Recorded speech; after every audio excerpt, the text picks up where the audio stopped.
and we'll just jump right into it.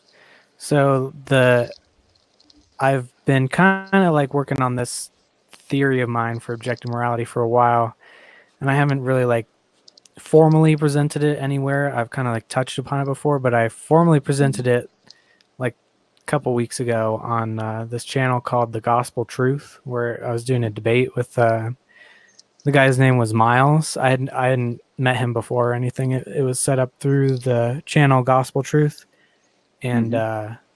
so I just I was saying before we went live how your arguments will probably be a lot different from his because he was saying things like how do you even know that you can trust your senses or trust reality? Is he a Um, Calvinist? I think he said he was a Calvinist. Yes. Yep, that would add up. That's a pat thing for them to say. Yeah. Um, and his argument basically boiled down to I can't have any basis in logic or rationality without God, and Sure. that's the only way I can like trust my senses or anything. Well, that is very Calvinistic thing to say, but the truth of the matter is that how we know that we are sane and judging reality correctly is we ask each other questions and look for verification amongst friends and relatives. That's real life. That's what we actually do, and that's how we know that we're not crazy and imagining the whole thing. So the whole Calvinist thing is defeated by our actual immediate experience if you just look at what you actually do. Yeah, and I think even I try to be devil's advocate on everything that I actually believe, but um, even if you go down to assuming that everyone you're talking to, everyone you're corroborating your experience with is either happy, they're either like fake computer programs or they're just a part of your imagination or your delusion or your dream that you're trapped in. Well, Mm-hmm. that's the world you're in. So, I mean, if you're not, even if you're not able to escape, like that's the world that exists for you, at least at that time. So you can still learn things about that world. Sure.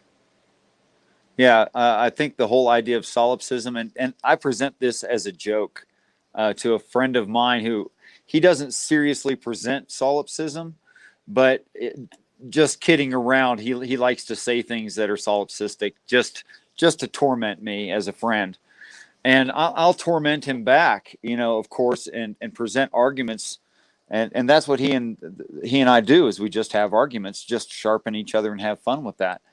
So one day he presented something like, well, he said something off the cuff like, well, you're just a figment of my imagination, so it doesn't really matter. I said, yeah, George, I know what you mean. That I am just a part of your brain. I'm not real and whatever. But here's the part I can't figure out, George. Why do you like torturing yourself so much? Because I mean, I obviously just torture you. So I, Hmm. I said, if solipsism is true, you're a sick, sick man. Yeah, that kind of goes.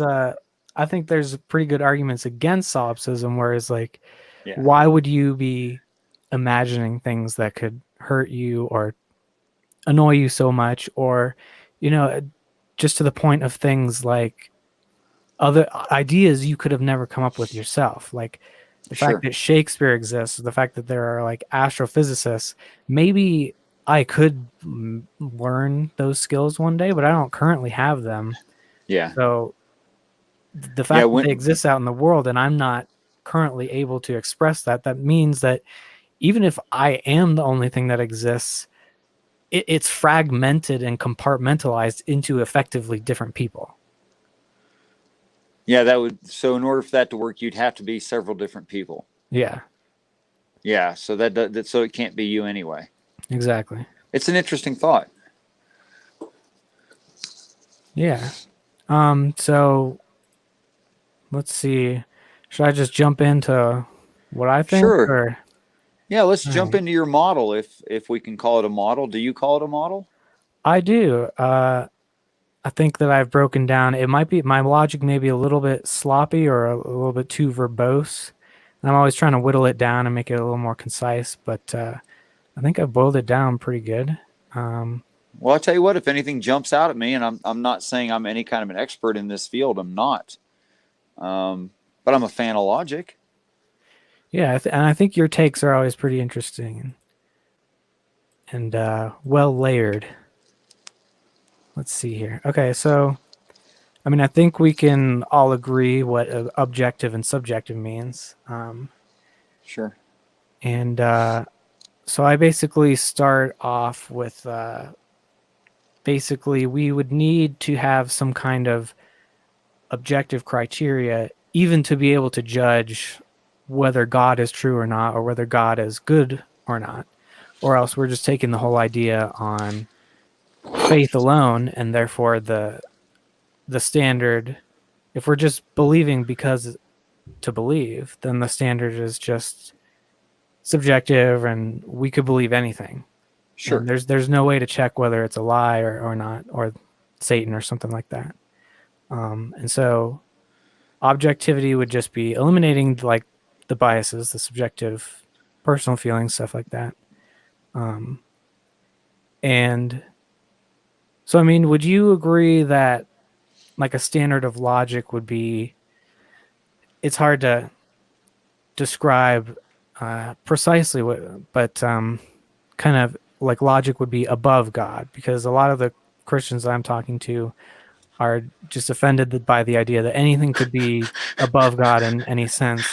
But I'm like, I yeah. So think what are your thoughts on the word offended is a good choice of words. it? I mean, a lot of what I hear is nuh because mommy said so, and it's my dad's better than your dad, that kind of an argument. And of course, they're just not solid statements in the first place and not really worth considering. Of course, every person would like to think that they're correct about everything, of course. So let's grant that. But moving on.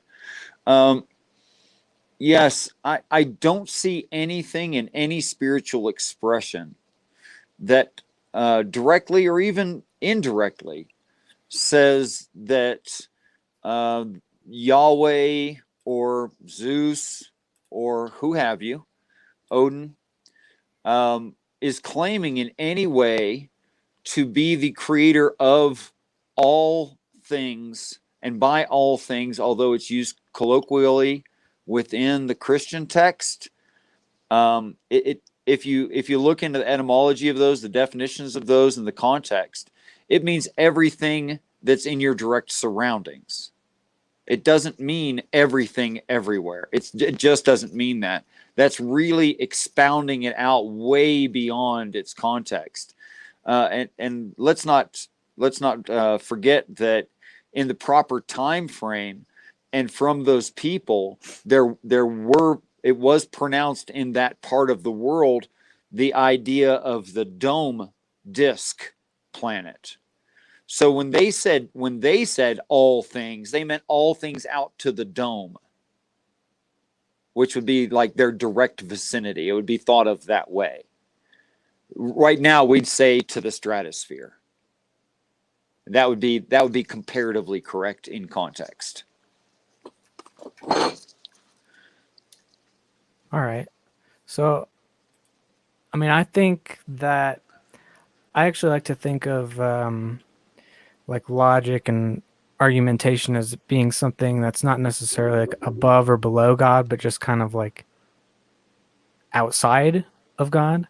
Well, I think these Um, things are real, and by real I yeah. mean they apply everywhere and they're testable and falsifiable, which is why we have things like we call laws of logic, Hmm. and why that which we call a law doesn't ever get broken. It might take some tweaking. It might get more defined as time goes on. That's all fine, but it will never actually be broken. So those are the things that we call laws, and that's what we mean by a law.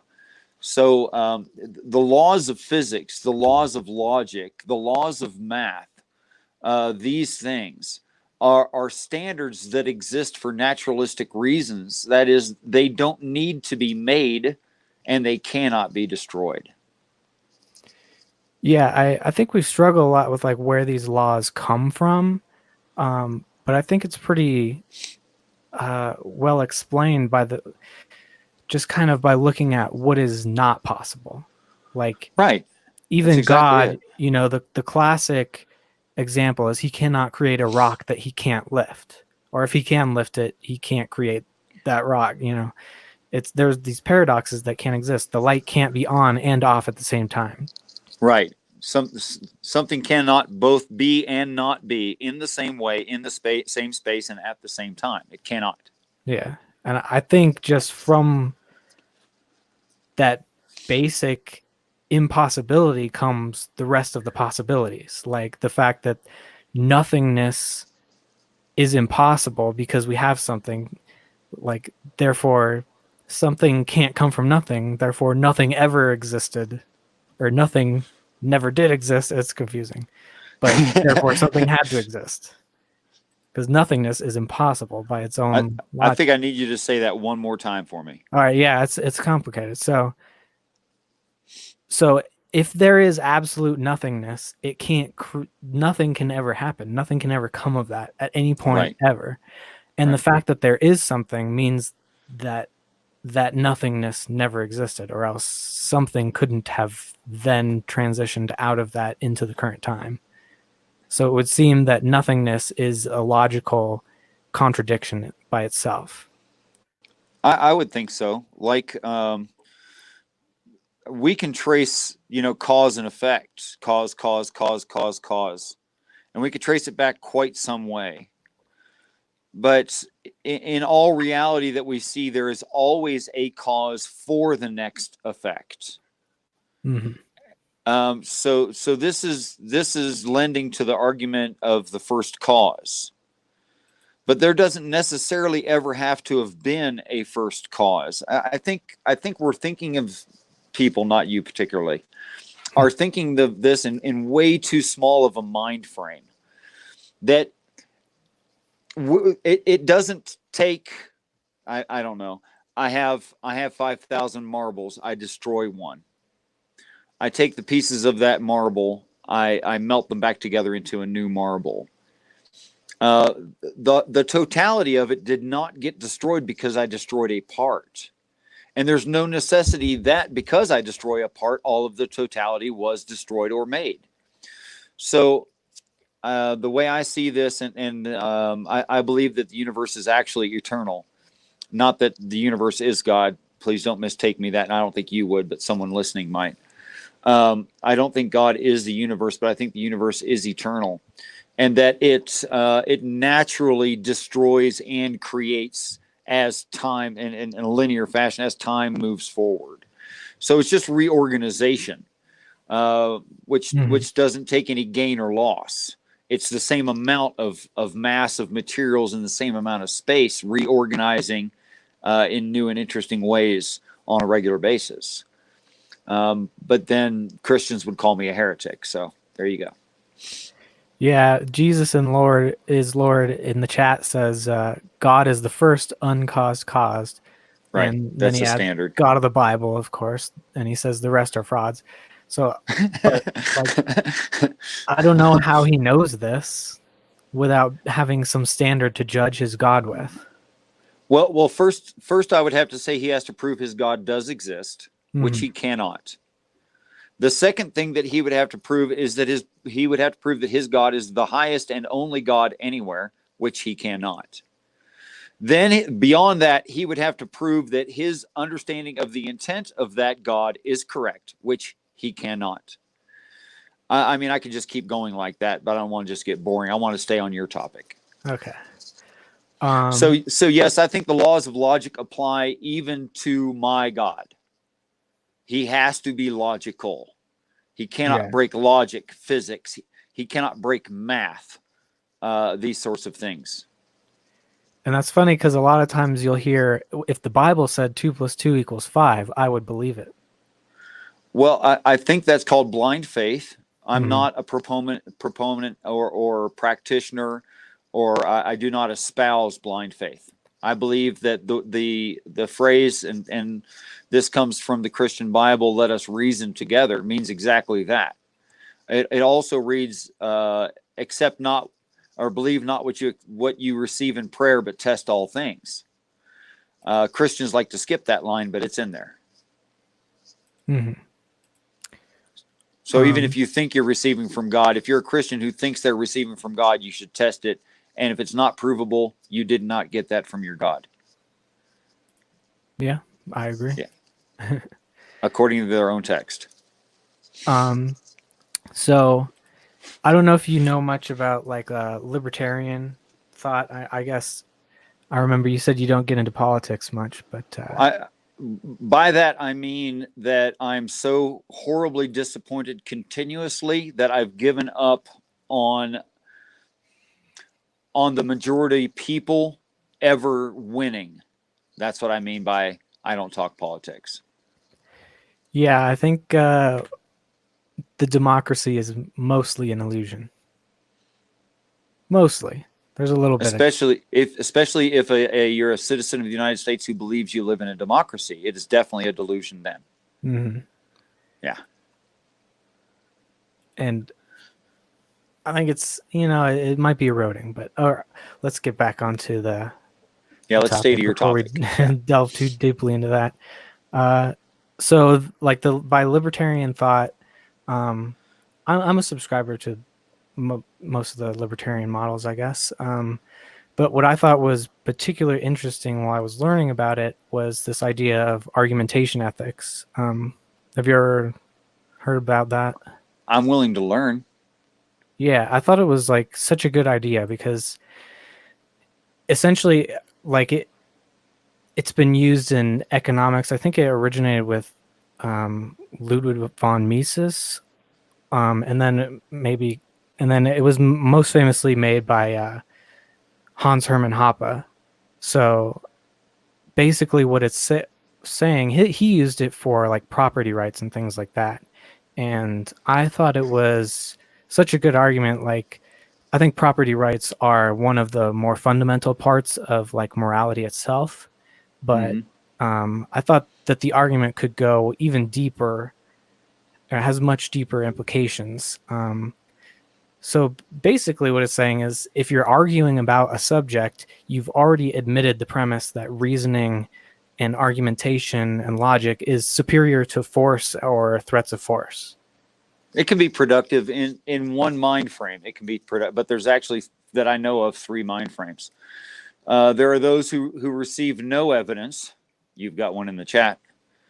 Um, there are those who require the physical evidence to prove something, and I'm sure we both know a lot of people like that. And there are people who will accept solid logic as evidence to something. And then of course it gets more detailed than that. So I'm going to agree with you in this statement of argumentation ethics, under the condition that you're speaking about someone who is reasonable enough to accept that kind of argumentation, which there's 2 groups that aren't. Yeah, because there's one problem, which is someone can just knock you over the head and take you out anyway. Well, yes, but then there'll be someone else to replace you, Exactly.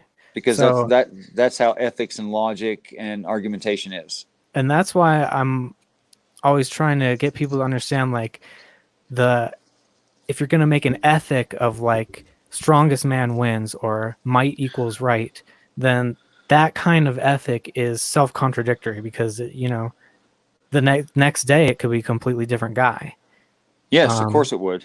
and basically, if you're it's impossible to on the logical spectrum. You can get around it with force, but being logical, it's impossible to argue against arguing, right? It's a self-contradictory position. Well, to argue against that which is provable is pointless. Hmm. I mean, I can argue all day long against things that cannot be proven or are disprovable, and happy to do it, although I find it frustrating and pointless. Maybe it helps the individual I'm arguing with. And just to address the chat real quick, Jesus is Lord. I do agree. Socialism is pretty bad, and that's one of the things that most reminds me of the God of the Bible is, socialist tyrants who basically, they take people out if they don't get with the program. You And know, that's I would agree with you in the Christian view that that is what the text would be being being described. I would not agree with you that necessarily that is what the text is describing. Although in a Christian view, you're totally right. Yeah, I do believe that there are multiple, I guess, valid interpretations of Christianity, because I don't think that the case can be made that the Bible is literally true in every way, in the sense that, like, is more typical of the Quran. So it is necessarily an interpretive book, but yeah. So I'm reading your statement here on. Oh, you've gone back. This one? Well, yeah, I want to go back though, but I want to finish reading because we got into a conversation. I'd only read the first paragraph. If Yeah. you'd allow me just a few minutes. Is this the one? Yes, that's fine. Okay. Thank you. Thank you. I appreciate it. Yeah.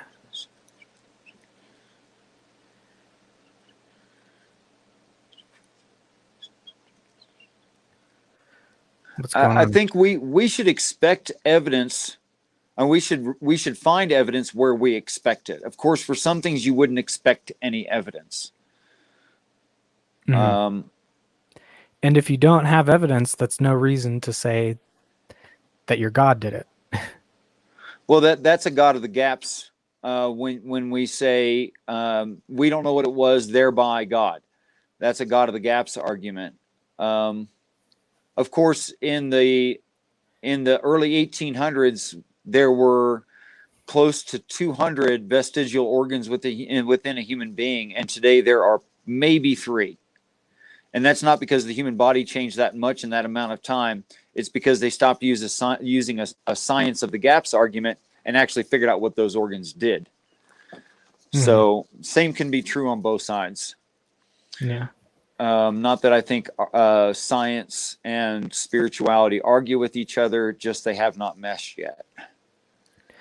So Jesus is Lord is saying asking for evidence in the supernatural is a category mistake. No, it's not a categorical error, which he misstated the fallacy. But anyway, it's not. I agree with that. But if you can't have evidence of the supernatural, how can you possibly say that believing in the supernatural is rational? Because rationality requires evidence. That's correct. Yeah, what you just said. If what you just said is true, and I believe it is, then him making his statement makes him an irrational person within his own belief system, and that would be true. Unfortunately, he's also incorrect. In information, there can be verification of intelligence that is concerned with us outside of ourselves and outside of this planet. That is verifiable.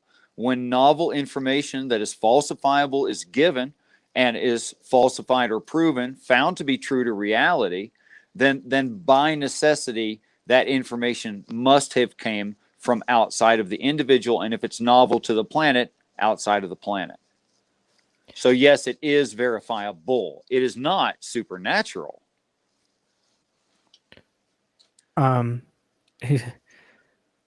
He says the supernatural condescends. I think he means transcends.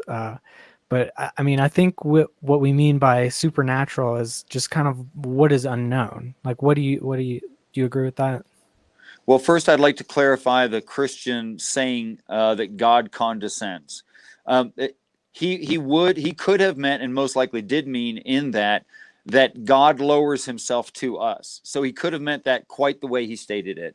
And I'm not taking up for him, but he could have been accurate in that. Like a kindergarten teacher doesn't talk teaching theory to kindergarten class. The teacher condescends to the level of the child, and that's a proper way to say it, although a little bit strange. Okay. And what was it you said last?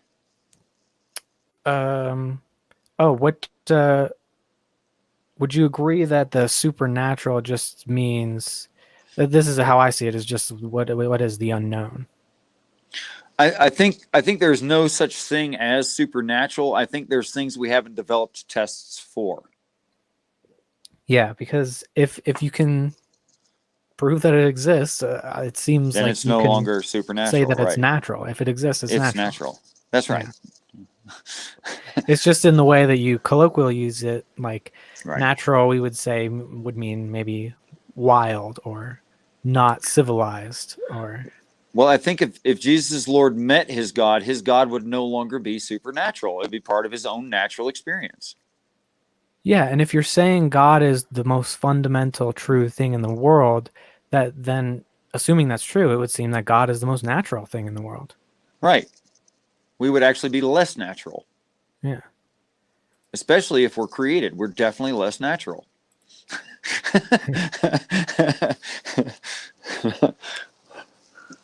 All right. So, Could we go back a page to where we started? Because there was some things in that were making my brain do some interesting things. was it here? The first page you showed me with the object of the big This one. red stripes. Yes. Yeah. Yes. I really felt like I wanted you to expound on that a little bit more, and I thought possibly I was going to have some questions for you as far as this particular thought you had. Sure. Which part? Um, well, I tell you what, the way people write and the way people speak, and I'm no poet and I'm no reader of poetry. Would you read the statements to the right so that I can like get some context out of your voice? Sure. A personal God's will is simply not sufficient criteria to be objective. It remains fully within the definition of subjective. And sin being offensive to God tells us nothing of the validity or rationality of this offense. How can we question God? If his morality is objective, that means we can fact check his claims. We must question God, or we are susceptible to believe false gods and even the devil. Skepticism is required, or else we can believe anything. Objectivity seeks to eliminate biases towards unfounded beliefs to achieve logical validity. Okay, that gives me like an overview. Yeah. Would you read the first one again and we'll go through them one at a time? Because these look like really interesting thoughts, but I need more time too.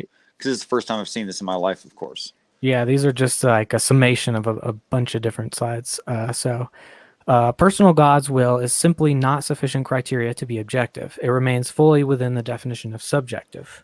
Okay. Personal God's will is simply not sufficient criteria to be objective. Maybe I should add the word alone is Personal not God's will sufficient. alone is simply not sufficient criteria to be objective. It could be if the opinion of that being was true to reality. For instance, you and I might agree that we're seeing your screen. So I can say to you, I see your screen, it has the following things on it. You could say, I see my screen, it has those following things. We agree, we can verify it. And it is my opinion that I can see your screen, but it has to be also true.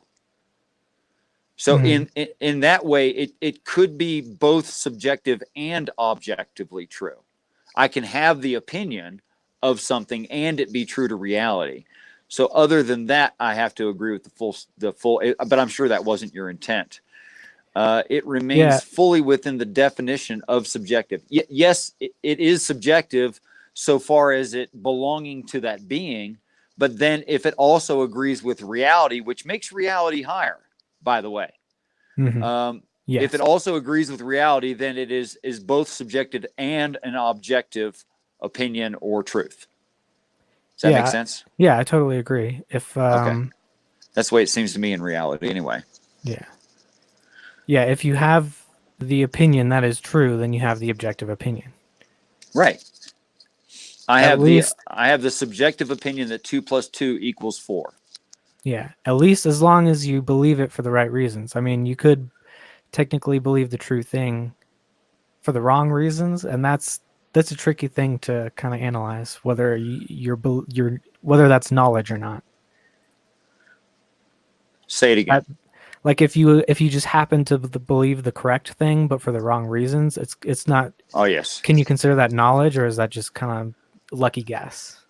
Well, it's neither knowledge nor a lucky guess. Yeah. You could call it happenstance.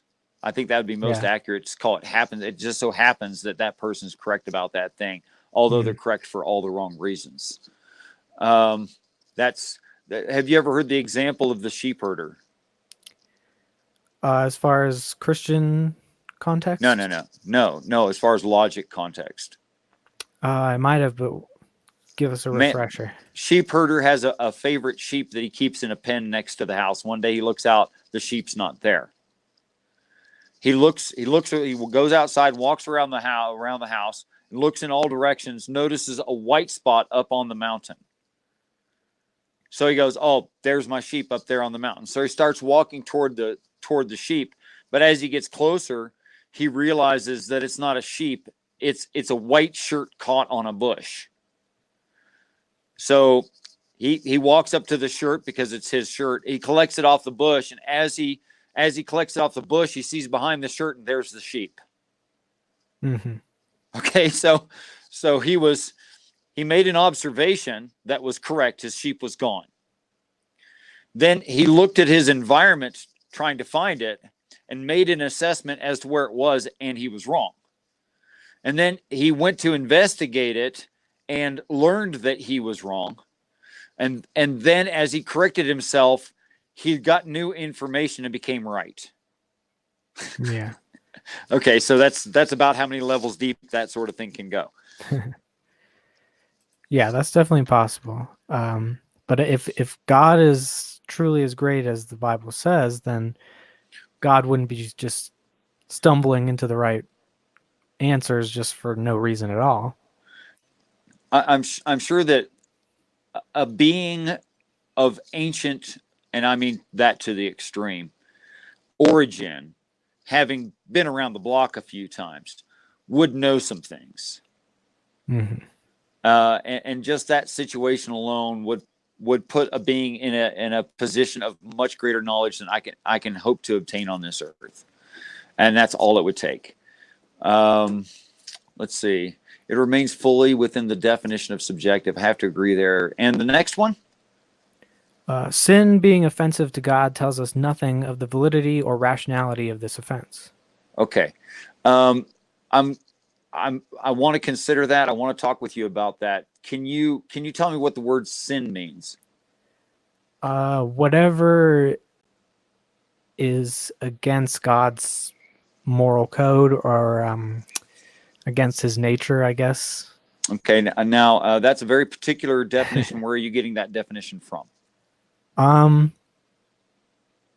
Well, sin, I mean, I'm deriving it from sin is something God doesn't want you to do, right? Or something that he punishes. So if we're talking about a moral code, then that would be moral wrong, right? Okay. All right. So like many English words, we use qualifiers, whereas the ancient Hebrew people have definitive forms of different of the same word to qualify different things. They didn't have qualifiers like we use today in our language. You know that, right? Yeah. Okay. All right. So bearing that in mind, there is, for the word go, and I actually looked this up. I'm not pulling these numbers out of the air. These are real numbers. I'm not joking at all. In the English version of the Bible, the word go has 31 different Hebrew definitions. 31, and that's for the word go. The word hand, which we all think we know what that means in English, has, I'm stretching my brain now, 17 different definitions in the Hebrew. And by different, I mean wholly different. Like, to say hand in a certain way in the Hebrew could mean right hand, as in being correct. Mm-hmm. And it doesn't mean the hand that is on the end of your right arm at all. It doesn't mean that. But in the English, Yeah. it would come out right hand. There's an interesting passage in the Quran. I'm not sure if this may be it's obviously Arabic, but this may be a similar kind of translation issue where Muhammad is describing the punishment of the one guy who was defying him would Right. be that God would smite his hands. Right. And maybe there was some kind of cultural significance of the hands, and being able to manipulate things with Sure. dexterity and something. But Do, yeah, are, I'm thinking there's deeper meanings what to it there. I don't. in the Arabic nation at large and in that time, if you were a thief, you got your hand smited. That is cut off. Yeah, Okay, so that's one but in context hell, that might refer to. yeah. But he was describing his punishment in hell, Right, so I was thinking it may be deeper even than that. right. Yeah, but what I'm saying is that's one of those things that Americans don't really think, English speakers don't really think of it that way. True. To smite the hand is not necessarily a smack on the back of the hand with a ruler. It might be chopping the hand completely off. Yeah. Okay, so yeah, context is king. Okay, so sin actually has multiple definitions, and the Christian, the English speaker, has a tendency to make that one thing. Okay, but sin actually has different levels of sin within the text in the original context. There are minor things, there are major things, and Catholic doctrine speaks to this, saying, "Well, there are minor sins and cardinal sins," and they use that kind of language to make the differentiation. Not that I greatly agree with Catholicism, but I think they do have that particular point correct. Um, so, according to the Christian text, there is only one quote unquote sin, which is at the highest level, which is the only one that cannot be forgiven. Okay, so this is not a dogmatic view. This is actually taking the text and consistently looking at a context from within the text. That the only thing that a person could do that is unforgivable is for them to reject God and heaven. That is blasphemy of the Holy Spirit. That's what literally blasphemy would mean, is rejection and denial of the existence of. If you go back through all the definitions and the depth of it per context, that's what you end up with. Okay, so that's the only thing that's unforgivable according to the Christian text, not according to the Christian, but the practitioner is not the practice. So, in order for this second statement you have here, sin being offensive to God tells us nothing of the validity or rationality of this offense. Actually, it does. If you take the word sin in context, because and I like this joke. It's a joke, but I like it. It makes for a good example of this. Groucho Marx was once asked when men's clubs around Hollywood were popular and he became famous, why he did not join a men's club. To which he answered, "Well, I would never join a men's club that would have me as a member," which tells you everything you need to know about the problem of sin.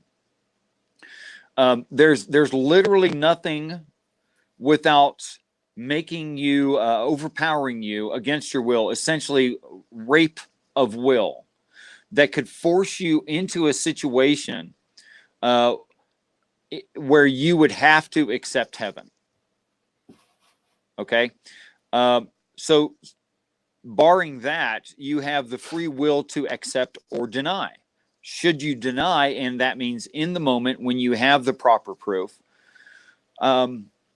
should you deny, you're pretty much denying a tree that you can see right in front of you. That kind of obvious proof is what Well, the scriptures are describing. So don't you the only think way a that? person could have sin, I'll finish up just real quick. Okay. The only way a person could literally sin in an unforgivable fashion is to be faced with end times and see God and see heaven and still reject it. So that's the only sin that would qualify there, and that is not subjective, that's objective. Well, I mean, don't you think that seeing something in front of you is compelling you to believe in that? For most people, yeah, I think so. Okay. And I know you think that. I think it's a much more rational position that you will have time after you die to accept this truth, even if it's the first time you're aware of it. Right. Well, Christians do a lot of self gratification, self aggrandizing. When they say the line "and then comes the judgment," means that you don't have time to repent when you're dead. That's a huge assumption that's not in the text. That's a Christian doctrine. I actually find the text suggesting that if you are to be judged and not immediately damned, which would be and that's no kind of judgment, that's just the situation that would not involve judgment. So if there is a judgment, then a judgment happens. I think that would be according to the text. Well, and to get back to the subject of sin, or the definition, uh, I guess the argument that I take issue with is like, if Jesus is the only way into heaven, or the argument that Jesus is the only way to heaven because otherwise we go to hell because of sin, no matter how minor. Uh-huh. And so, the only way to escape that is through Jesus. Well, you know how Jesus is referred to as being special? How do you mean? Well, there's specific words used to describe Jesus that says this is why he's special. Okay. That was, and you've heard this before. Once I say it, you're going to recognize it right away. Yeah, The probably. way, the truth, and the light. Yeah, Of course, you've heard that, right? of course. Okay, so looking into the context and definitions of those words, way, truth, and light means there's only one way, right? Mm-hmm. If you have an ought, there's only one way to the ought. Okay. Yes. And that way will by necessity require you to follow the truth. That is, you can't get to an ought with a lie. I ought to be nice to people, thereby I will punch them. Well, the thereby I will punch them part is not nice. So I've not accomplished my ought. Okay, and the light. That is, the light is illumination, giving light to, or revealing. Okay, so that's literally revelation is what that's talking about. So to say that Christ is the truth, the way, and the light simply means that he has a truth that needs to be followed to get to the objective ought, the objective of gaining the ought. That's all that really means. So, and that works very well with first begotten of the dead. That is the group that is going to die, and that would be the planet were it not saved. First begotten, firstborn out of, born of, as in like ejected from the womb, born of the dead. The firstborn of the dead means the first one who receives the truth. Okay, that's exactly what it means. Okay, so it's not sacred naming like the Christians do. Oh, there's power in the name of Christ. There's power in the name of Yahweh. No, those are just labels. But there is power in the truth that they have.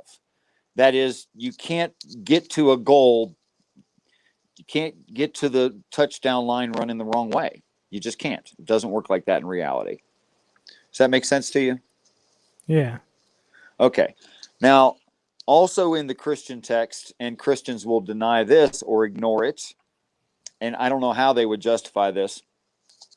There's an expression that we have in our modern day, in our society. Well, that's a guy that wears many hats. But that is a very, very old expression. And in the Christian text, it reads that Christ wears many crowns. Now, since Christ is a specific job, a singular and one and only kind of job, like one in 7.75 billion. Since it's that specific of a job, the only way it could mean wear many crowns is have many titles. Okay? Mm-hmm. So if you're willing to take that premise that it means have many titles, then it could be that the story of Buddha, Thor, Hercules, etc., are the story of Christ. That is, you could, without being disrespectful as a Christian, call Christ Thor. I think it's plausible. Okay. Yeah. That's all I could hope for right now. Yeah. So let's see. We'll get to kind of what I think the ought from an is comes from, because I Go think ahead. that's important, because you can pretty much make an ethical code out of nowhere as long as you just have a Sure you set could. of rules. Right. And there are some things like some codes are going to be self-contradictory and thus not objective, and Right. some codes are going to be consistent with themselves, and then they also have to be consistent with reality to be objective. Sure. um, Both reality and, there's a logical format. um, but there's that question of, okay, so why it's true, why should we even care? Like, who cares what the math is? I'm just going to do what I want anyway. Okay. So I think getting an ought is really important in that equation, Sure. even beyond, because I think you can prove that there are objective ethical standards, but then beyond that, there's that, why is there that imperative to follow it? Yes, it would only matter if there's a goal to be obtained. For In a instance, sense, murdering is illegal because we have the goal of maintaining society and production and supporting each other. And if we kill each other off, that can't work. yeah. And that goes into like, you know, a car is good for getting from point A to point B, but is a car good? Is getting from point A to point B good in itself? Not Is that an necessarily. objective That's good? right. Yeah. So I try to even define like what an objective good thing would be, or at least an objectively correct from an ethical standpoint, or objectively true. Right. But we'll get to that. But so all I was trying to say here is just the fact that it offends does not mean that it's like a rational offense. There Well, has to be some kind I'm of saying rational reason behind the offense. in the truest definition of the word sense, there would be a rationality to the offense. Now, and that's not picking on the word offense, although I could, because it's not a matter of offense. That's a Christian doctrinal view that it's about offending God. That's not what it's about. It's about the planet being destroyed and whether or not you stay for that, or But whether you accept heaven. That's what the text is actually describing there. So it's not a matter of offense. It's just physical. It's just completely physical. Surviving, not surviving, cut and dry. That's all it is. well, I guess Uh, if you accept the premise that God is the perfect judge, then of course every offense is going to be rational, well, I guess. well, no, I'm not even. I'm not even saying it takes rationality to be the judge of that. For instance, if I say to you, Taylor, you like me, you don't like me. I mean, it's just obvious what the answer is. I can just say Taylor seems to at least somewhat like me. I can just say that right now. I never asked you that in your entire life, and you never testified. Yeah. It's just that obvious in the experience of you. Like, would you invite me onto your channel to talk about this paper that you're putting together? Um, is a sign of respect and at least liking somebody somewhat. So I don't think that it takes a whole lot of judgment to come to that. Hmm. So it likewise, it wouldn't take a lot of judgment for someone in heaven to say this person right here who just said no, thank you, doesn't want it. There's no judgment involved. So just the natural consequences, Mm-hmm. you shall be judged by your fruits. Right. Yeah, I can get on board Well, with that. it's absolutely true because the person themselves is making the decision. Yeah. It's the fruits that are doing the judging. You see it. Did you just glean to that? It looks like you just saw that line, Which line? the one you just quoted from your head. You'll be judged by your fruits. Yeah, I mean that's something that I like from the You do Bible. know how Christians normally look at that line, right? Well, obviously in a pro-Christian context.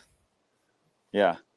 Well, aside from that, they think that your acts and beliefs are what gets you into heaven. That's how they take that line. Hmm. But it literally doesn't mean that. It literally means if you reject heaven, you're going to hurt for it. because of what you believe. Do you see the difference there? I I thought see you it. saw that when you said it. Well, to me, it just means The fruits do the judging. to me, it just means that the evidence, the result speaks for itself. Right.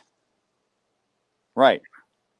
So there's no necessity that God is doing rejecting of people on any grounds other than they reject him. Which is why Christians go back and forth in the text saying, "Oh, your acts are sour grapes and your acts are filthy rags, and yet you're judged by your acts." You see how those don't work together, and they have a lot of inner turmoil about that, trying to justify these apparent conflicts. There's actually no conflict. It's actually saying that your belief system will judge you. Yeah, it's the natural consequences. Right, right. You get it. That's Yeah, awesome. yeah. Why can't they get it? I don't know. I mean, it They're too looks obvious focused once on you the look at it literal that way, word. right? Yeah, Well, I mean, I'm taking it very literally. yeah, but it's like so much deeper than that. Like I always compare it to like they're trying to argue that the force and lightsabers are real. Meanwhile, I'm Yeah, trying to like get behind like what does it mean to like sacrifice yourself and let the emperor shock you, and then right, the fruit of that is Darth Vader takes care of right, the problem. Evil destroys itself. right. And yeah, so I think it's harder to see that deeper layer when you're so focused on trying to prove every little thing literally true. Sure. Yeah, that's why I think apologetics is unnecessary, and it should just be thrown out. Yeah. Um, Yeah, the next so I one. guess we can, yeah, let's move on. So I mean, this is pretty self-explanatory to me. Um, if God's morality is objective, that means we can fact check him. Right. Of course, you know why Christians are going to deny that it can be fact checked. They're going to say something like he's the highest, he invented this stuff. So if you fact check him, he's self-confirming. So there's nothing to be checked. I Yeah. think would be a pretty standard Christian response to this. Well, and then I don't that see leads to the anything in question: any how do we spiritual know? text that actually claims that God is above natural law. I don't see anything in any spiritual text. I think that's just doctrine. Yeah, I think it comes out of the arguments that are like God is the greatest possible being, things like that, Right or on. the first uncaused cause. But I don't think it needs to have a personality. There could be an uncaused cause or whatever, but it doesn't have to have all the traits of a god. It could be one of many gods too. That's logically possible. Yeah. Um but my main point I think is that we have to be able to have this standard outside of knowledge of any religions to be able to judge a religion true. Not just to judge it false, but to judge it true. Because we can't just accept things because someone told us. Otherwise, we're either just going to believe the first person who comes along and tells us first, or we're going to Mm-hmm. believe everything, which is potentially self-contradictory. Although there are, Sure. I mean, some pantheistic models, I guess. See, we must question God, or we are susceptible to believe false gods and even the devil. If the devil exists, if God exists, skepticism is required, or else we can believe in anything. Skepticism is required. I might argue over this word skepticism. Okay, go for it. Um, and I think skepticism is not how we analyze anything. I think Yeah, that having things to compare and being skeptical in the things that we compare is how we compare things. Yeah, I think skepticism is kind of like the first step to analysis. Okay. Okay, I see how you mean it then. Yeah. All right. Um, yeah, Christians would argue with me that although their text says it question God, you should be questioning God, and you shouldn't believe in things that are not understandable, falsifiable, comport to reality, etc. Yeah, there are some passages in the Old Testament definitely that I can't remember anything off the top of my head, but I can. talk about I'm sure you can, yeah. Like uh you're gonna know what I'm talking about, like rationality, thinking about God, arguing with God, things like that. Believe not what you receive in prayer, but test all things. How about that Yep. one? Yep, that'll work. That'll work. That'll do. Lean not upon your own understanding, but on, and this is two separate ones, but on every word that issues out of the mouth of the Lord. But still That test it. one, but does it say but still test it? Yeah, it was another verse. Is the one I quoted first. Okay. Well, yeah. I mean, I either it kind of take issue with that go ahead. last one though because Depends on your it's interpretation. true, true. But I think the simplest interpretation is just trust someone else or trust No, whoever God is, you know. no, that's not the simplest interpretation. Okay. That's the most Christian interpretation. I'll give you that. Okay. Um, but actually, it's not. It's not the simplest interpretation. It's not the most straightforward interpretation of it. What is? Oh, we don't know everything. That would be the best interpretation of that, Yeah, that's a good. which is Yeah, obviously true. I can agree with that. I mean, we know we don't know everything. It's okay. We're Yeah. learning. We're working on it. Yeah. And then of course, as soon as you admit that, like the Calvinists will jump down your throat about that. But Oh, they'll have a we hard covered time that. jumping down mine. I've got a very Yeah. narrow throat. They can't jump down it. It won't work. Yeah. Um so I think we're good with that, right? Yeah, I think I understand you. All right. I And think then it's pretty solid. this was just summing back up the definition Justice of seeks to objectivity. eliminate biases toward unfounded beliefs to achieve logical validity. Okay, there's an implied personage in this last one. Who's the implied personage? Well, as far as we are using logic. So Yes. it would be us. Okay, just checking. Yeah. I don't want to read into it or leave something out. Yeah. Let's see. Well, I think we've gone over this type of thing, you know, Yes, I think so. and yeah, I mean, this is just more of like, so if if the rules are derived from like authority of God or just like his Right, power, you know, right. that's basically meaningless as far as objectivity goes.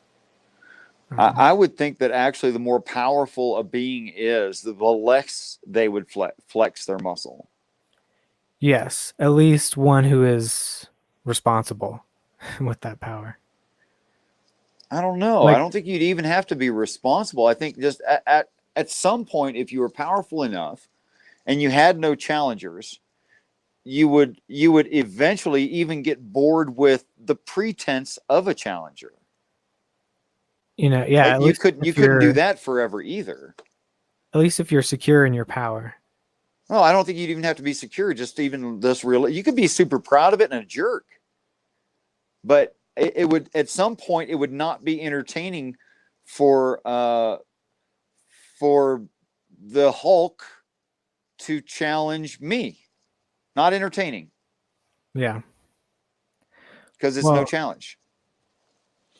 well, and at least more on the, I guess, responsible end. Like, you know, there there's guys who are very well trained, well trained at fighting, very fit, Sure, and they know how to kill a guy in a sure. second, or you know, just them hitting you at all could break a bone or something. Right. and they're very reluctant to get into these tussles because they know they're powerful and they know they Sure. can end any fight. So they don't need to start a fight. They don't need to be aggressive with people. Yeah, I have a friend that can military press a full grown man. Yeah, Yeah. and he's very trained in martial arts, and he does not go on around showing off all the time that he's strong and trained in martial arts. He doesn't need to.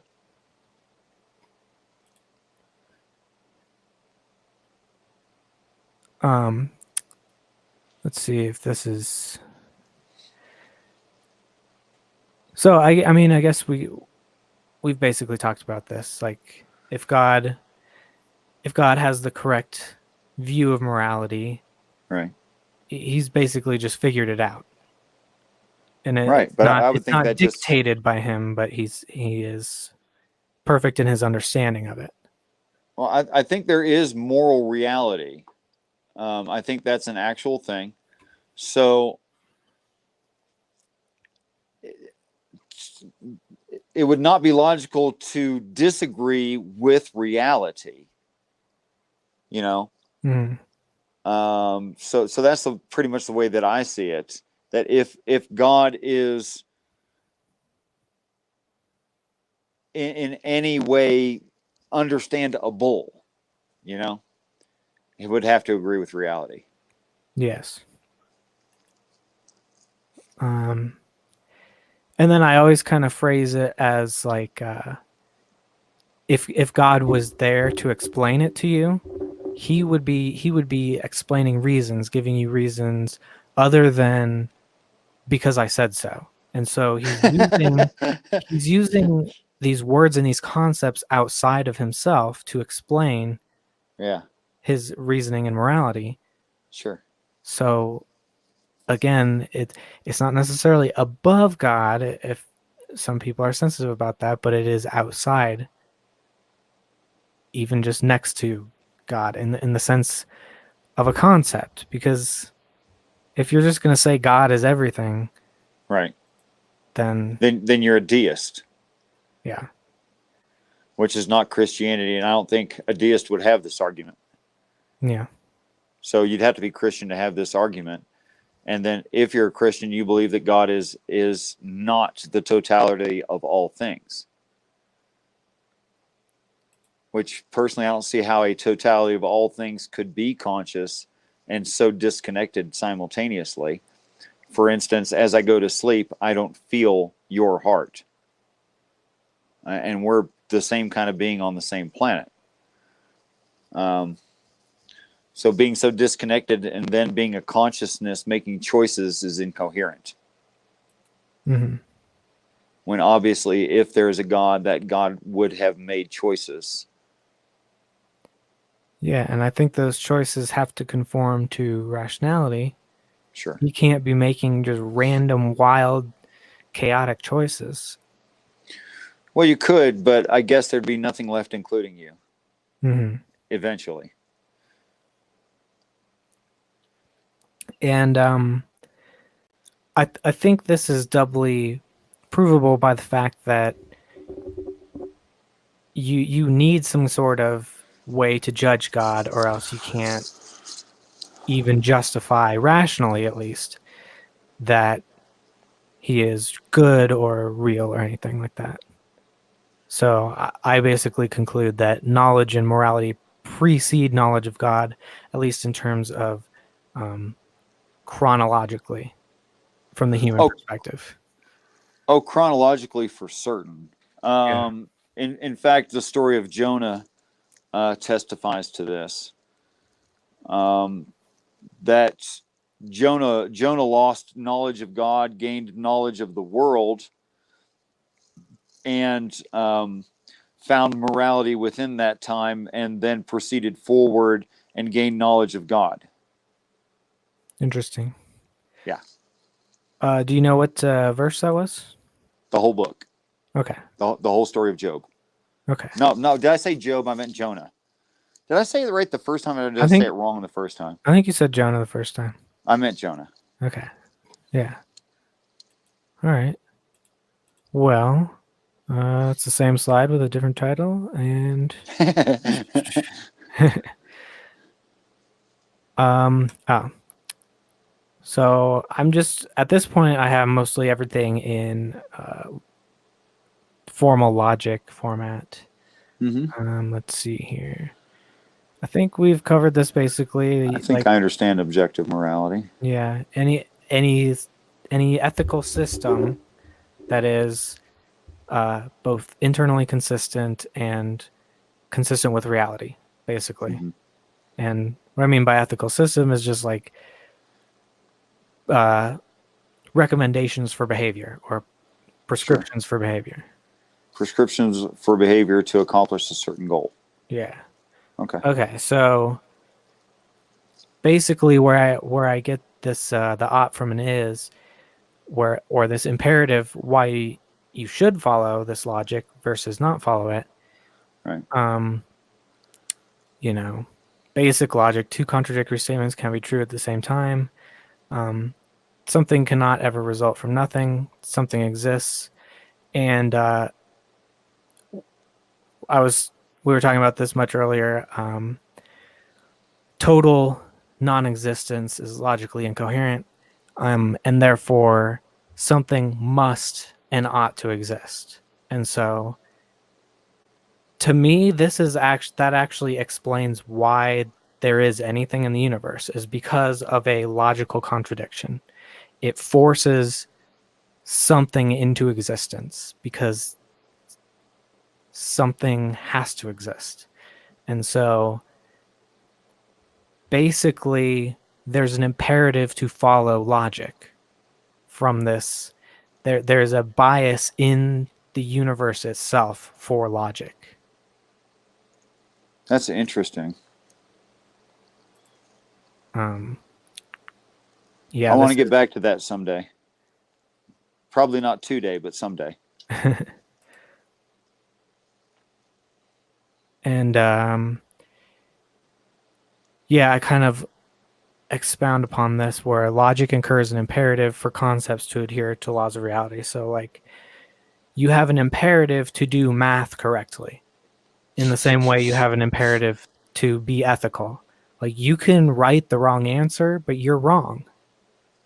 And so you're compelled to be right, partially because, if you do the wrong equations, your machines are going to fail or something like that, or you're going to fail the Yeah. test. Um, Yeah. and Not being subjective to reality results in failure. yes, or not being objective to reality. I meant did I say subjective? I meant subjected. I think I heard subjective, but that's okay. I Okay. mix up my words all the time. I was Um, trying to say if you're not considering yourself to be subjected to okay, reality, that is reality has no effect on you. If yeah, you think that's the case, you're just going to have failure. yeah. Um, and then going back to like the fact that something exists, there's obviously logical and illogical states of existence, and the universe prefers the logical, of course, or else there would be nothing. Um, I'm not sure I and can agree with the word prefers. yeah, I mean, It's hard to say, isn't it? that's how It's I hard to describe state in a it. clear way. Yeah, I mean, you're the thought's correct, but the word's wrong. The word has to be wrong. There can't be a preference. yeah, I think that's correct. But I mean, let me know if you think of a better word, but I'm going to work on it. or like a bias or something towards that particular state of existence. So, and then the final premise, obviously, objective morality is logical. So there's an imperative towards logical states of existence, Hmm. and that basically describes ethics.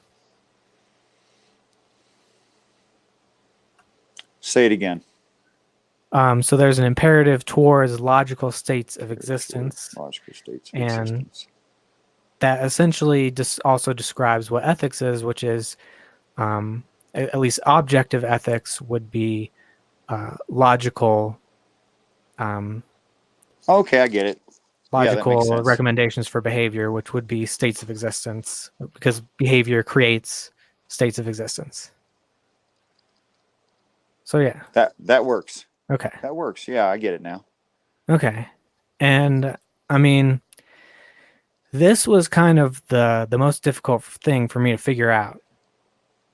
Um, and the first thing I tried was kind of defining good and bad objectively, which I think is it's mostly a semantic argument, but Yeah. that that's how a lot of I mean that's how it is with language. Uh-huh. Um, so basically, let's see. This first premise is I don't think it's necessary in the argument, but For clarity? yeah, just for clarity. Um, basically, the argumentation ethics, arguing with argumentation is logically contradictory, and making an argument presupposes logic. Sure. Um, It almost sounds something like Calvinism, but without cheating. yeah. So I don't know if you've heard of Stefan Molyneux, the philosopher. I've heard that name once before, I think, but I'm not Yeah. certain. So he has what he describes as a logical proof for morality. Um, and I think there's good ideas in there, but so he calls that universally preferable behavior. So I kind of like that, but I think it's a little limited, especially since again that word prefer there, I don't Yeah. think is good enough. So like the way I describe it would be universally applicable behavior. So again, math. It's true because you can always apply it in all situations, or else it's not true. Hmm. So so doing math is a universally applicable behavior, Sure. and it is also in that sense a universally preferable behavior because no one's going to hire a bad mathematician Yeah, but now you before. have to. But if you're going to apply that to ethics, you now have to identify what bad ethics are. Hmm. I mean, it's easy to understand what Well, bad math is. It doesn't work. But what's bad ethics? bad ethics would be something that's first of all logically incoherent would be a bad ethic, but Okay. also there is the consequences of bad ethic, which is, I mean, for an example, might equals right. You get to kill the king, but anyone can kill you and become the king. Right. So things like that. Um, if if the ethic is rape is okay, then you might get what you want today, but someone's going to be raping you tomorrow. Well, for the purpose of this argument, and I am not a proponent of taking advantage of other human beings in any way, including rape, but in any way. Hmm. So much broader than just rape or just theft or just murder. Um, I would have to say that in a society where everyone raped everyone constantly, it not only wouldn't be unusual or an offense or objectionable, it would just be the way that things were in that society. Um, from what I understand, I think it's the proboscis monkey. They rape each other constantly. They don't. There's no fights over it. And I'm not using a lower animal to make a measurement for human morality. I'm not doing that. I think that's a fallacy. Not everyone would agree with me, but I think it's a fallacy. But what I'm saying is, if it were the norm, it wouldn't be abnormal. That sounds super simplified, but I still think it's true. Um, I think I would describe that as more something that is like a necessary evil, as in, yeah, it's the way things are and have to be, but they could be better, like in maybe in a different context, because obviously the monkeys are not smart enough to figure this out, and we are. That's why it yeah. would be an illogical appeal. Hmm. But that's I understand Or that. if technology improves and we can grow meat instead of slaughtering animals, Right. that is a better. Well, we'd have to grow it fast, wouldn't we? Yeah. And cheap, but don't know how we'd do that. But no, but what I'm saying is that okay, I'll use another example, a different example, something that's less emotionally provocative to anyone. Let's say that in our society, it is socially acceptable to work and earn money and purchase items. Okay. And no one has any problem with that. Right. But it is possible to believe there could be such a society that it is normal to not work, but to only steal items to gain them to survive. That's logically plausible if there were an over society supporting that. If the goods were coming from not that society, because obviously in that society no one works.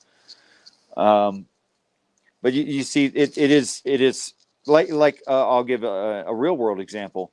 There has to be only a small population at all times anywhere. It's only possible for there to be a small homosexual population within a larger population. That's true because if homosexuals tried to go off on their own and form their own society without very advanced medicine, that society would quickly fail. It would last exactly one human lifetime, and that would be the end of that society because everyone would die of old age. So there needs to be this other society supporting that. Did that make any sense at all? It's how we look at what is normal is very relative to our present situation and is not necessarily objectively normal. Yeah, and I mean, I think I have to look at it like ethics is something that solves conflicts, or it's a solver of a problem or a decision between, two or more states or options. Okay, well, that makes So it very practical. yeah, so to you, it works to steal and stuff, but could we make this system more logical? Yes, because if you if you maximize the or if you universalize the maxim that it's okay to steal, that means that there is no coherent way for you to even steal in the sense of like logical justification. You can go out and do it, and might makes right, but again, this is not a logical system, and so it's not objective. That's kind of how I look at it. Well, I think you could say objective in the way that it would eventually fail. Yeah, Okay. that too. Let's see. And then I'm sure you've heard of the concept of the veil of ignorance. Yeah, I've heard of that. Yeah, so that to me would be, I guess, the method that you could use to check objectivity. So again, if you're choosing between two different states, how can you choose the one that is Right. causing the like contradictions and unfairness Right. if you don't know which part of that you're going to be in? So this Sure. is the method itself is subjective, but it's a way of choosing but objectively between two different states, because you're removing your own bias by Right. pretending that you don't know what part of society you're going to be in when you're trying to Sure. define rules for society. So Of course, the veil what of comes ignorance out, does assume that everyone has the same goals, wants, and needs. um not the way I look at it, more like it's just a universal standard, so everyone's held to the same standard. See, but it's not a universal standard unless everyone's universally considering it at the same time. If you consider it as you're considering it from the position of you. And Sam Harris gets into this, saying it's conceivable that perfection for some individual somewhere could be constantly vomiting. That might be their idea of perfection and happiness and health. Hmm. It's not. It's probably not yours. It's certainly not mine. Yeah. If I spent all Well, my time physically regurgitating, and I don't personally enjoy that, but it's plausible to believe that there could be someone somewhere who does enjoy that, and their idea of perfection would be constantly doing that. yeah, and that's kind of the next part of my argument, where it's a little bit part of this line of logic here, but essentially the more states of freedom that can exist at the same time, the better. So if you have the Sure. option of throwing up all the time, and that's for you, Right. and you can have that option at the same time as someone else can do that, then you are being held to the same standard, because you're both allowed to do whatever you want. And Right. that's what's so good about like libertarian ethics, or like ethics based on freedom, Right. is you're giving people the most choices that they can have without contradicting each other. I mean, not Okay. necessarily contradicting each other, but contradicting each other's um, existence. Because you can have two contradictory ideas, but they can exist at the same time. Sure. Just not in the same Whereas, place. yeah. Whereas if you're just not allowed to do this certain thing, Right. then uh, then only one option is available, or Sure. limited options are available. Yeah. A singular person could not both um, be vomiting and not be vomiting. You can't have that in the same space.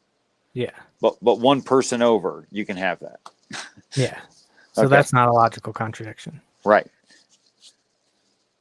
Um, and then so basically what I just try and take the definition of good, of um, having values required for a particular role or something to be preferred, and I try to apply the veil of ignorance to that. And so what we would get is a system with a higher quantity of qualities than, whatever you're comparing it to.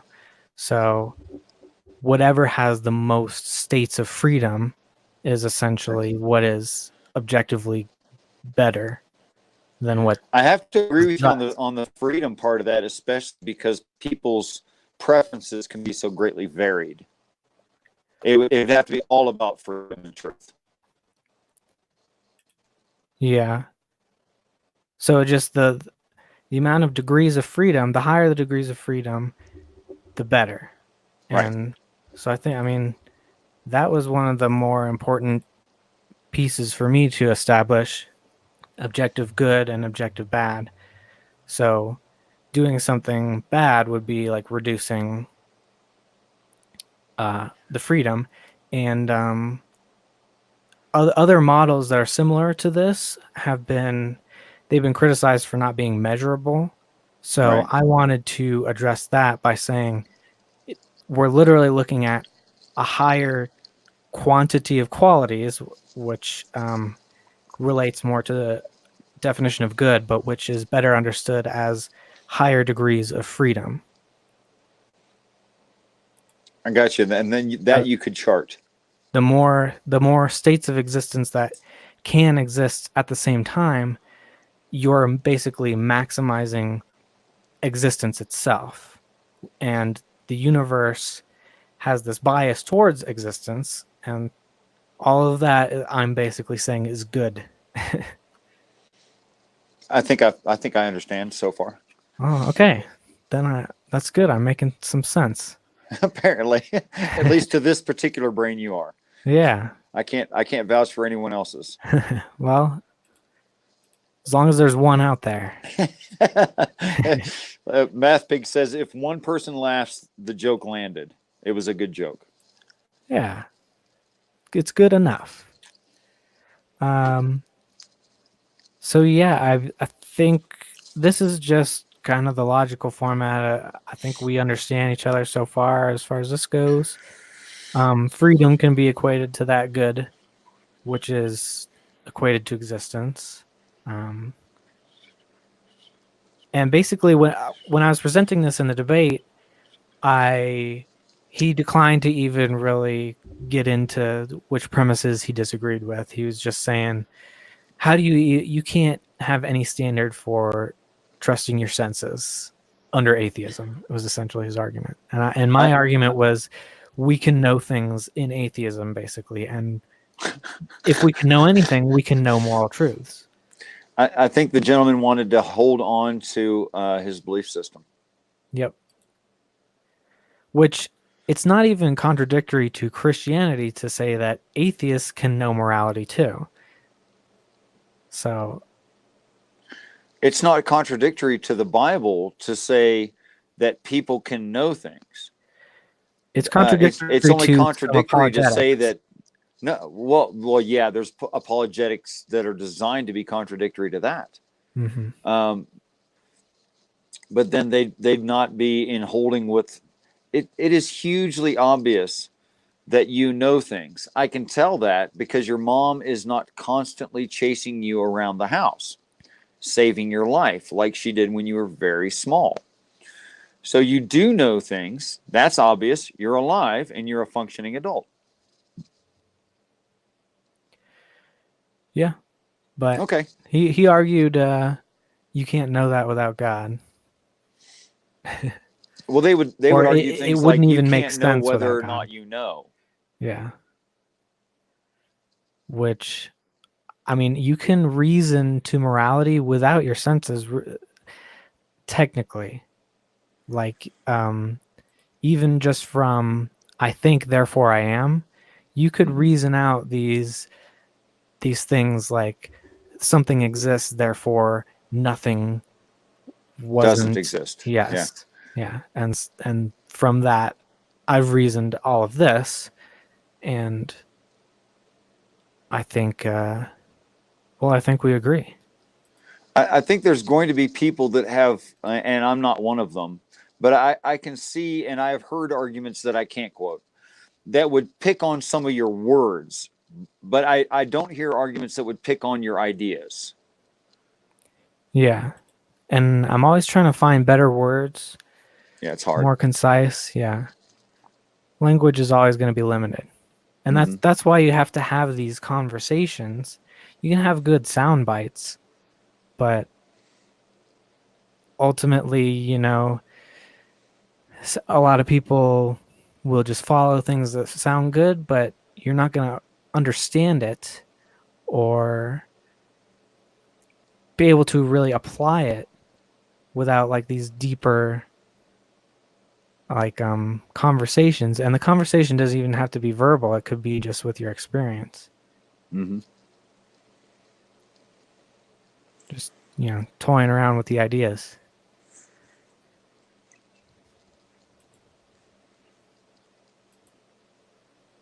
Well, I think we've been Is that over a pretty much decent everything. overview of the whole of the idea? Although we haven't gotten into particulars. Yeah, and like I set that all up in the hopes that someone will try and test me or try and stump me with the model. Sure. So if you and I have a few more slides that are basically just showing how Christianity is not a good moral system, and therefore, or at least, Well, I'm going to you ask you need a what you mean moral by system to judge it Christianity. by. I'm going to ask Yeah, you what you mean by Christianity. and this is the certain literal Christianity that we've been arguing against. So I don't think we need to go over that as much, but you can uh, Well, you can I can't test me if you personally need say if it. you want to. I can't personally say it too often that often the practitioner is confused with the practice. That just because there is someone who says the Old Testament describes um, genocide, for instance, or condones slavery is another, for instance. Just because there are sects that read it that way and think that's what it is espousing does not make it true that is what it's espousing. It just doesn't make that true. So I don't know, and that gets deep. That gets even into concept of God itself. That there are unrealistic concepts of God. That often the God that's described could not exist in reality. It would have to be outside of time space, in which case it couldn't interact with time space. So you have huge logical inconsistencies like that within a lot of the belief systems that I just have to argue against them. All right. Well, yeah. So when I basically when I first presented this, he didn't really try to challenge me on whether my model even works or not. At least on this level, just on the level of, well, I like you're an that you atheist, so it included can't work. Yeah. Well, that's Calvinism for you. Yeah. I like the fact that you're including a metric within the model so it's quantifiable. I like the idea of that. I like that idea a lot. Yeah. And I've been trying to think of exceptions to it, and some of them are hard to explain and address, but I don't think I've come up with anything that really stumps the model. But of course, Okay. I'm biased. Well, yes, of course you are. Tell me one of the things you discovered. um, I don't think I discovered. I mean, one of the ones you're referring to, the ones you uncovered in your research, one of the ones you just referred to. That was like difficult to justify. Sure. I don't know. Lots of them. I think about lots of them. Maybe we'll just go with abortion, I guess. Okay. So how is abortion fitting or not fitting into this? So you could, I guess, interpret, the termination of a life as reducing the freedom of the system. Okay. But essentially, I guess my argument would be the same. It hasn't changed much. It's just that I've been able to justify freedom in a logical way. But I would argue that the freedom to be able to terminate like an early pregnancy is better. Right. Because I personally believe, once, actually it's not a personal belief, it's a scientific belief. Once the fetus is viable, that option of freedom should be taken has away. opened up. So right. You're right. So it has its own freedom now. If it can live outside of the mother, right, there's no reason to restrict that freedom at that point. The system let me has throw the something freedom at you and tell me what you think. So really, the more possibility of more freedoms is really a matter of autonomy. Yeah, I can agree. Okay, so if it's a matter of autonomy, as long as viability exists, then autonomy would have to be respected to the ultimate nth degree in order that this model be consistent throughout. In some sense, because obviously you can't let a child do whatever it wants. Well, yeah, needing guidance and stuff like that. They're not going to grow their own crops. Sure. Well, granting that's like saying, oh, well, there has to be air for the adults. Well, yeah, obviously. Yeah. Okay, so it's really about autonomy. But yeah, that is freedom, autonomy. Even if you're stopping the kid from like having cake for dinner, really what you are doing is protecting the child from these unhealthy lifestyles that are ultimately going to restrict its freedom. Right. So, and which doesn't mean you can't make a cake out of vegetables. You can. True. Carrot cake. You can make carrot cake. Yeah. That's I love carrot cake. Oh yeah. So yeah, Okay. I think I've been able to explain pretty much everything. Obviously, there's the big one, slavery, everything. That's easy to justify as Well, the wrong. only way I can see that as an argument is, what if freedom of individual choice includes an individual who wants to be a slaveholder? Well, that's fine as long as you can find someone who wants to be a slave. Yep. Until they don't want to be a slave anymore, Right. which isn't true slavery, but you can role play, and then that freedom opens up. It's so funny you should say that. So I heard someone say, I don't recall who it was, but I thought it was witty. Um, oh, I remember who it was now. It was Sam Harris and Jordan Peterson. And Sam Harris said something to the effect of, there could be a world of nothing but masochists. That's conceivably possible, you know? Mm-hmm. And there could be a world of nothing but sadists, you Mm-hmm. know? And I don't know those two terms and what they mean in real terms. And forgive me, I'm so uneducated, but I understand they're codependent, so to speak. And one of them made the joke, um, and maybe, let me see if I got it right. A sadist is an aggressor, yes, and then a masochist is a receiver. Is that correct? Um, Or are those backwards? well, I would agree with the spirit of what you said, but particularly in libertarian thought, aggressor would be basically without consent.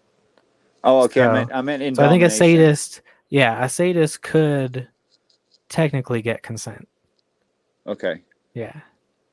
Okay. So then Peterson made the joke. Well, a true a true sadist would never torture a masochist when the masochist wanted tortured, which I thought was funny.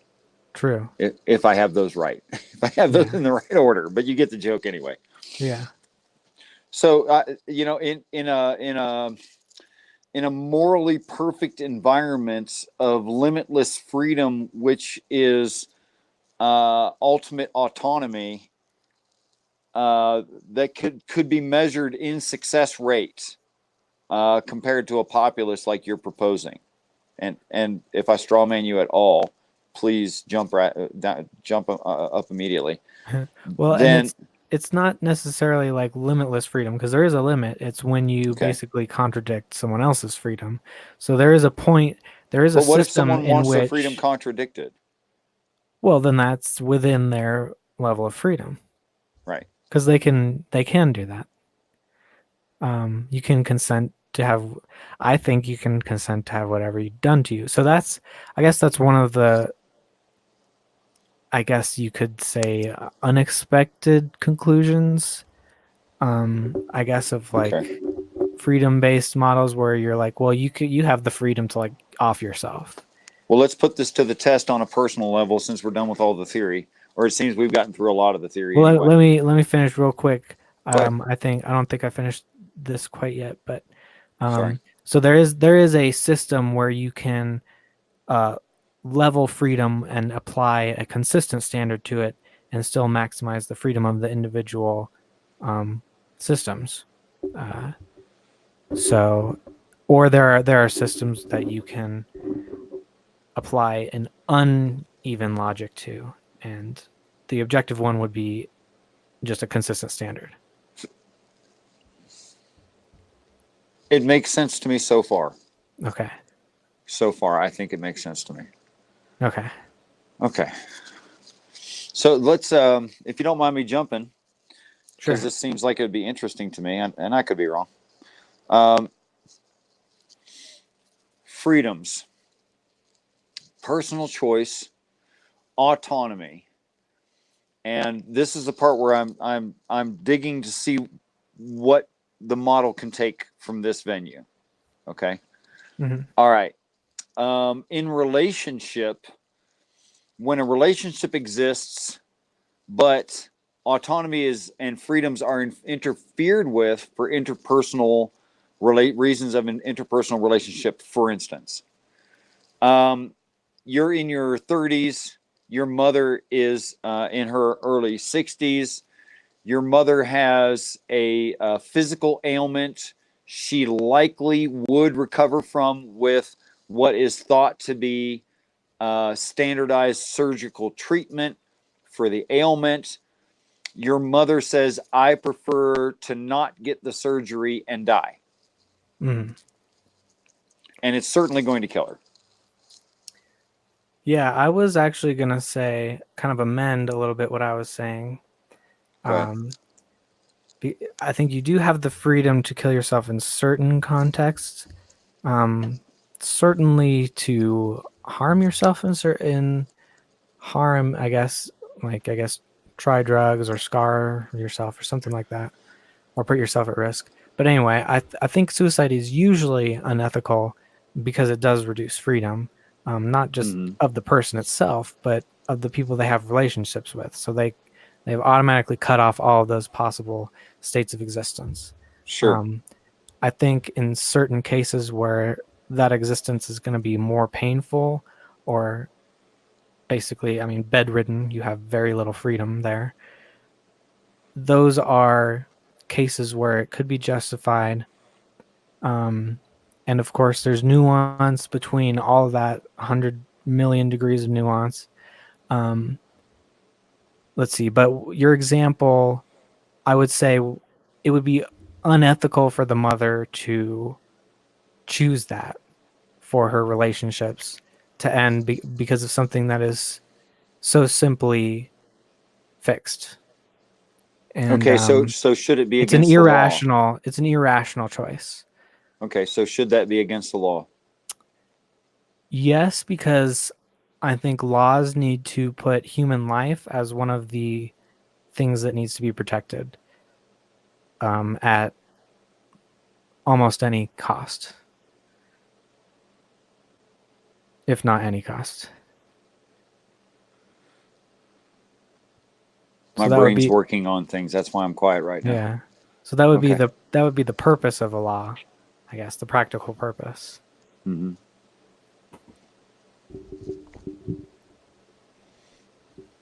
But I think, people talk about you don't legislate morality. I mean, that is the point of a law. Um, Who says that? I mean, is this just a saying I've heard It's many a times? general thing. Yeah. Well, they are provably wrong that Yeah. we do legislate morality. Yeah. I mean, murder's illegal because it's immoral. Um, I think what they're getting at, though, is that we don't legislate all of morality. Like, cheating on your wife is immoral, But not illegal. although not, yeah, I would say not immoral enough to warrant A law. a law about it in Right. practicality, Sure. which would be objectively measurable, Right. because um, if we regulated that, the world would be under such tyranny that you wouldn't believe. Sure. Um, Sort of like, if we regulated abortion too harshly, people would still be getting abortions. There would just be more deaths. The mother and the child would both die. More often. Yeah, women would be getting locked up. The children would More often. grow up motherless. Yep. Yep. More often. Yeah. Yeah. Wow, this is interesting stuff. Now that we've had a chance to talk about it, now I'll hit that link and go look at it. Okay. Okay. I think this one was a much better discussion. Oh, thanks, man. I've got a lot of trust for you as well. Well, I thank really you. do. You've earned it. It's not a compliment. Thanks. All I've right. been working on the model for a little while now. I don't know how long that is. A little bit. A little while. How long is A few that? years, I guess. A few years. Okay. It Wow. was an evolution because I'd been hearing a lot of the atheists talk about morality is subjective, so they can just throw out the judgment of Christians like that, and they think that that's. I thought that that was a really bad way to challenge Christian Hmm. morality, and Sure. I thought that atheists should be taking on objective morality as their not necessarily exclusive, but like I would say that rationality is secular in a Hmm. sense. Um, that should be their strong suit, their winning point, and Right. even from just a practical standpoint, if you're conceding morality to the Christian, that's not going to be very convincing, in my personal opinion, to people who might be on the fence about things. Right. I think there's definitely value in having objective morality for for the secular world. Definitely, there's value in that. Yeah. Otherwise, you're saying that you could be wrong, Yeah, basically, that's right. or That's right. you have no justification, so you're likely wrong, unless you just are correct by happenstance. Which Could how happen. can we trust that though? Well, it still works. Yeah. You just can't prove it. In the end, yeah. Well, you're a blast, man. Thanks a lot. I Yeah, really had man. fun. Yeah, thanks for going through it with me. Is there It's anything really I can do for helpful. you? Just whatever critiques you have, whatever challenges. Well, I'm going to sit down with a piece of paper and maybe even a writing implement to go with it. And I'm going to hit that link and I'm going to go over this in the next week or two. And I'm going to send you what I see. All right, Okay? man. Yeah, All sounds right. good. All right. And then we'll Peace talk out. about remote viewing soon, I guess. Sure. Anytime you like. All righty. All right. And when we talk about that, what my intention is to enable you or show you the testing methodology so you can test it yourself All and on right. your own without me, without anyone. Sounds good. Okay. All right. All Thanks, right. Because Richard. I think that's the only accurate test. All right. Peace out, brother. Y'all All have a right. great night. You Thanks a too. lot. Bye.